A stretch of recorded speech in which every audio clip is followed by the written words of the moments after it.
Hello everyone, আসসালামু আলাইকুম। Welcome back to another new video. কেমন আছেন সবাই? আশা রাখছি সবাই ভালো আছেন। আলহামদুলিল্লাহ আমরা অনেক বেশি ভালো আছি পরিবার ও পরিজন নিয়ে। তো নতুন দিনের নতুন একটা ভিডিও নিয়ে আপনাদের সাথে চলে আসলাম। তো আজকে হচ্ছে দুপুরের জন্য এখানে রান্নার সব কিছু কেটে কুটে একসাথে রেডি করে নিয়েছি। তো প্রথমেই ভাজি করে নিব, কাঁকরোল ভাজি করব আজকে। তো কাঁকরোল ভাজি করার জন্য ফার্স্টে দিয়েছি পেঁয়াজ আর কাঁচামরিচ, সাথে তেল। তো পেঁয়াজটা একটু ভাজার পর তারপর দিয়েছি সামান্য পরিমাণ হলুদের গুঁড়ো আর স্বাদ মতন লবণ দিয়ে এখন আবার 2-1 মিনিটের মতো ভেজে নিব। তো কাঁকরোলটা যদি এভাবে ভাজি করে তাহলে রান্নার থেকে ভাজিটা খেতে অনেক বেশি মজা লাগে। সাথে একটা ডিম দিয়েছি, তো ডিম দিয়ে ভাজিটা করছি। আর ভাজিটা আলু ভাজির মতো করে একদম কুচি কুচি করে কেটে নিয়েছি। তো এভাবে যদি কেটে ভাজি করে তাহলে খেতে কিন্তু অনেক বেশি মজা লাগে। ডিমটা 2-1 মিনিট ভাজার পর তারপর দিয়ে দিচ্ছি এখন আমি ভাজিটা। তো কাঁকরোলটা আগে থেকে আমি কেটে তারপর ধুয়ে রেখে দিয়েছিলাম, তো এখন দিয়ে দিচ্ছি। তো সুন্দর করে লাড়া দিয়ে তারপর ঢাকনা মোড়া দিয়ে কিছুক্ষণ রান্না করে নিয়েছি। আবার ঢাকনাটা তুলে সুন্দর করে লাড়া দিয়ে দিব। বেশি সময় লাগে না, অল্প সময়ের মধ্যেই ভাজিটা হয়ে যায়। তো এই যে এখন আমি সুন্দর করে লাড়া দিচ্ছি। আর কাঁকরোল ভাজির কালারটা কিন্তু অনেক বেশি সুন্দর আছে। তো এর মধ্যে ভাজিটা হয়ে গিয়েছে। ভাজিটা হওয়ার পর তারপর এখানে মাছ রান্না করব, তাই প্রথমেই মাছটাকে ফ্রাই করে নেব। আর দিয়ে দিচ্ছি তেল। তো তেল দিয়ে এখন আমি তেলটাকে যখন গরম হয়ে গেছে তখন এই চিংড়ি মাছগুলি দিয়ে দিচ্ছি। তো এই চিংড়ি মাছগুলি অনেক বড় বড় সাইজের ছিল, তো দেখে বুঝতে পারছেন। তো ক্যামেরাতে অত একটা বেশি বোঝা যাচ্ছে না, তো বাস্তবে কিন্তু অনেক বেশি বড় ছিল চিংড়ি মাছগুলি। চিংড়ি মাছ ফ্রাই করার পর তারপর এখানে পুঁটি মাছ ভাজছি। তো আজকে পুঁটি মাছও রান্না করব, আবার কয়েকটা ভাজাও রেখে দিব। তো ভাজা পুঁটি মাছ খেতে কিন্তু অনেক বেশি মজা লাগে।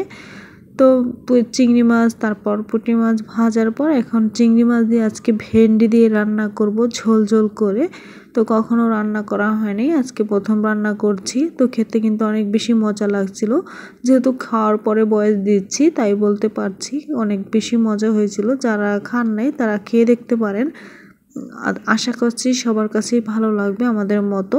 তো এই যে এখানে হচ্ছে মশলার সাথে আমি ভেন্ডিটাকে কষিয়ে নিচ্ছি। তো বেশি একটা মশলা দিব না, অল্প পরিমাণ মশলা দিব, যেহেতু চিংড়ি মাছের মধ্যে বেশি মশলা দিলে খেতে ভালো লাগবে না আর গন্ধ আসবে।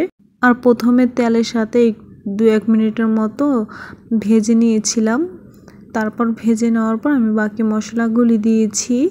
তো এই যে এখন আমি বাকি মশলাটা দিয়ে এখন পানি দিয়ে সুন্দর করে মশলাটাকে কষিয়ে নিব। আর যারা এখনও আমার ভিডিওর সাথে আছেন একটা লাইক দিতে ভুলে গিয়েছেন এখন পর্যন্ত, তারা প্লিজ একটা লাইক দিয়ে দিবেন। আপনাদের একটা লাইক আমাকে আরও নতুন নতুন ভিডিও বানানোর উৎসাহ জাগায়। তো এই যে এখানে ভেন্ডিটা যখন কষানো হয়ে গিয়েছে তারপর ঝোল দিয়ে চিংড়ি মাছটা দিয়ে ঢাকনা মোড়া দিয়ে কিছুক্ষণ রান্না করে নিব। তো এই যে এখানে তো দেখতে পাচ্ছেন মাশাআল্লাহ অনেক সুন্দর কালার আছে তরকারিটার। তো এই যে এখানে তরকারিটা রান্না করার পর তারপর সাথে আমডাল রান্না করছি। আমডাল আমরা কিন্তু অনেক বেশি পছন্দ করি সবাই।